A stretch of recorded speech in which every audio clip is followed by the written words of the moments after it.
ಬೆಳಗ್ಗೆ ನಾವು ಮತ್ತು ನಮ್ಮ ಗೆಳೆಯರ ಲಕ್ಕುಂಡಿ ಹುಡುಗರ ಗುಂಪು ನೋಡ್ರಿ ಹೆಂಗೈತಿ. ಅಲ್ಲಿಂದ ನಾವು ಜಾತ್ರೆ ಒಳಗೆ ಹೋದ್ವಿ. ಫ್ರೆಂಡ್ಸ್ ಜೋಡಿ ಹೋಗೋದ ಒಂಥರ ಖುಷಿ. ಆ ಥರ ಗೊಡ್ಚಿ ಜಾತ್ರೆ ನೋಡ್ಬೇಕಂದ್ರೆ ಕಣ್ಣು ಸಾಲದ. ನೋಡ್ರಿ ಆ ತೇರ, ಆ ಜಾತ್ರೆ ಸಡಗರ ಎಷ್ಟು ಅದ್ಭುತವಾಗಿದೆ. ನಾವು ನೈಟ್ ಇದ್ದಾಗ ಅಲ್ಲೇ ಒಂದು ಸಣ್ಣ ತೇರ ಎಳೆದ್ರೆ ಎಷ್ಟು ಅದ್ಭುತವಾಗಿದೆ ಅಂತ ನೀವೇ ನೋಡ್ರಿ. ಈ ಜಾತ್ರೆ ವೈಶಿಷ್ಟ್ಯತೆ ಅಂದ್ರೆ ಉತ್ತರ ಕರ್ನಾಟಕದ ಭಾಗದ ಅತ್ಯಂತ ದೊಡ್ಡ ಜಾತ್ರೆ ಇದೆ. ಶ್ರೀ ಗೊಡ್ಚಿ ವೀರಭದ್ರೇಶ್ವರ ಜಾತ್ರೆ ಧರ್ಮಸ್ಥಳ ಎಂದೇ ಫೇಮಸ್ ಆಗಿರೋ ಈ ಜಾತ್ರೆಯಲ್ಲಿ ಎಲ್ಲ ಥರ ಭಕ್ತರು ಬರ್ತಾರೆ.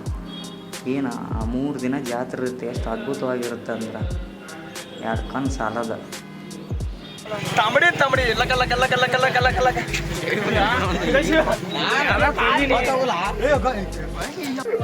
ಪ್ರತಿಯೊಬ್ಬ ಸಂಸಾರ ಸಮೇತವಾಗಿರುವಂತಹ ನಾಟಕ ಮಾತನಾಗ ಮಳ್ಳಿ ಮನಸ್ಸಿನಾಗ ಕಳ್ಳಿ.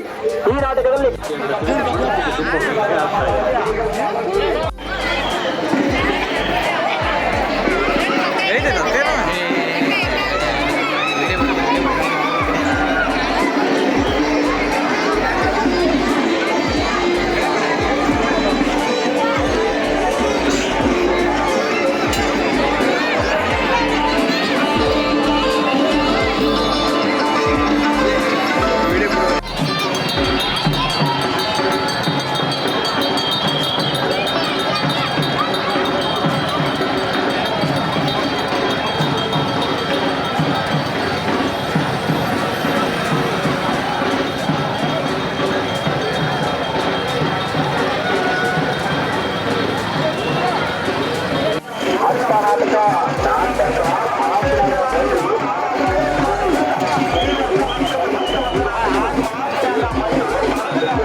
ಮಾಡಿದರು.